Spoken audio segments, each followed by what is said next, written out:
Now let's focus on our financial safety. Stokvel's very popular method of saving in South Africa, and many people invest their very hard-earned money over the course of the year so that they can then enjoy the festive season using these savings. Unfortunately, Stokvel members often fall victim to cash robberies, which is why this morning we are joined by Kalyani Pillay, CEO of Sabric, the South African Banking Risk Information Centre, for tips on how to carry cash safely. We've enjoyed this journey with you so much as you can enjoy this kind of content, but we've loved being empowered. Cash is something that South Africa, with the kind of massive informal sector that we have, it's so important for many businesses, for many individuals out there.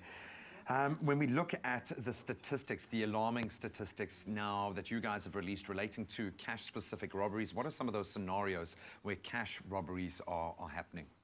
Thanks, Graham. Yes, it's certainly a very concerning situation at the moment. We looked at having 1,405 incidents for 2016 alone. And for this year, we're only halfway through the year. We've already had over 695 incidents. And what we're seeing is all different modus operandi. But the most prevalent is when a bank customer goes into a bank branch and withdraws a large sum of money and then leaves the bank branch to either go home or to go to their place of business. And what happens is that the perpetrators actually stand in the bank queue. They purport to be a bank customer.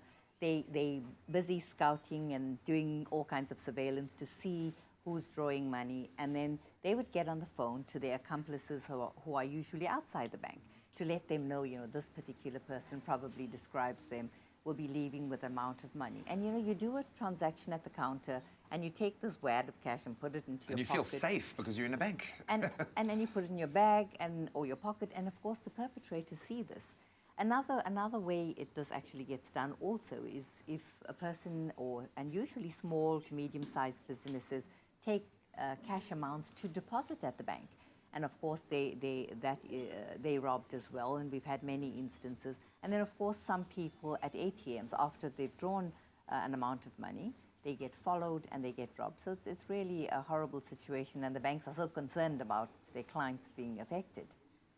This says to me that obviously with the spotters being involved, we'll call them spotters, Yes, that are identifying you, would changing your banking habits, getting out of a routine, would that help?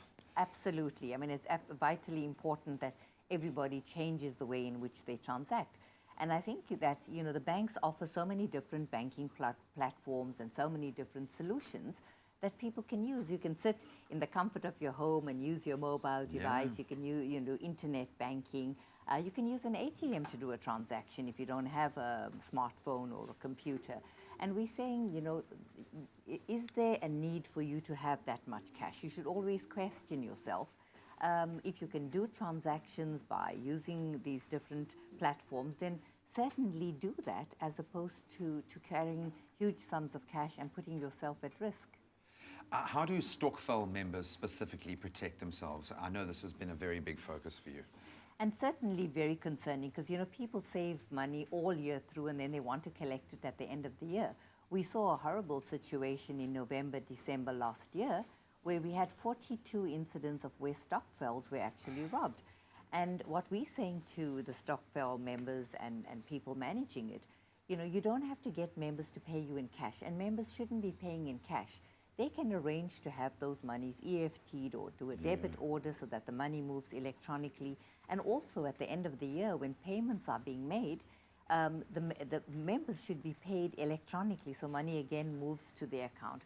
We've had instances of where last year where robbers had come into a home while the Stokvel money was being shared, and just shot dead one of the people as well, and of course stole all this hard-earned savings, earned money and savings. And those savings in a bracket of society that desperately needs that money. Thank you so much. Very scary stuff, but I think information that we all really need to take on board. Stay one step ahead of the skellum by changing your banking routine. And for more tips on banking safety, you can visit the Sabric website and their Facebook and Twitter pages as well, so that you can #WiseUpWatchouts. Wise up, watch out.